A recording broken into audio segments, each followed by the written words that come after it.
Le système de retraite par répartition, qui est formidable, hein, qui est évidemment un gain social, mais c'est quand même un système Madoff, entre guillemets, c'est-à-dire que c'est une sorte de pyramide de Ponzi, c'est-à-dire qu'on paye évidemment les actuels retraités par les nouveaux arrivants. Donc tant qu'il y a suffisamment de nouveaux arrivants qui travaillent, de nouveaux actifs, pas de problème, on paye la retraite, puis quand il y a moins d'actifs ou autant d'actifs que de retraités, ça pose évidemment problème. Et voilà les chiffres très simples, hein. Jusqu'aux années 70-80, on avait 3 actifs pour un retraité. Donc on finançait la retraite par répartition sans aucun problème. En 2000, on est à 2,1 actifs pour un retraité.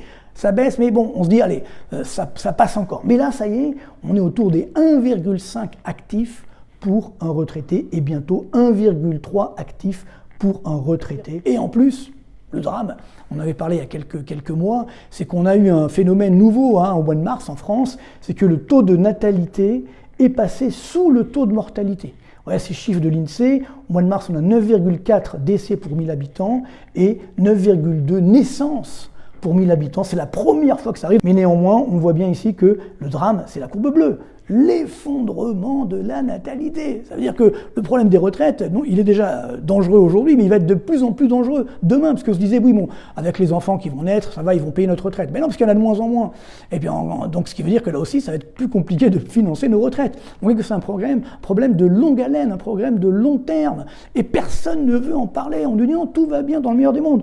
Là aussi, encore une fois, ce n'est pas sérieux. Je ne dis pas ça de gaieté de cœur, mais il faut regarder la réalité en face.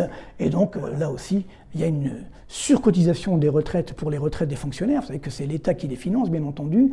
Et là, tenez-vous bien, ça coûte entre 50 et 80 milliards d'euros chaque année pour le financement des retraites de la fonction publique. Au contraire de ce qu'avaient dit nos dirigeants, on a augmenté le nombre d'agents de la fonction publique. Vous voyez, là, c'est les chiffres du premier trimestre 2025. On est à 6,06 millions de fonctionnaires, d'agents de la fonction publique, va-t-on dire, parce qu'il n'y a pas que des fonctionnaires. Et donc, ça veut dire 1,1 million d'agents supplémentaires depuis 1997. Ça veut dire 22% de hausse. Alors on dit oui, c'est normal parce que la population française a augmenté. D'accord? Elle a augmenté de 14,7%. Alors pourquoi on a augmenté le nombre d'agents de la fonction publique de 22%? Vous voyez, il y a un problème entre les deux chiffres là aussi. Donc ce n'est pas crédible, c'est extrêmement dangereux. Et donc le drame, c'est que, regardez bien, là aussi, chiffre de l'INSEE, on a aujourd'hui 6,4 millions de retraités de la fonction publique. Donc j'ai 6,06 millions de personnes, de fonctionnaires, d'ailleurs ça a augmenté, et j'ai 6,4 millions de retraités. Donc j'ai plus de 1 retraité pour 1 actif dans la fonction publique. Donc maintenant on comprend très bien que ce système ne peut plus fonctionner, qu'il est en train d'exploser. Et donc c'est vrai que ce conclave n'avait pas beaucoup de sens, mais il faut réformer complètement le système de retraite par répartition pour le sauver.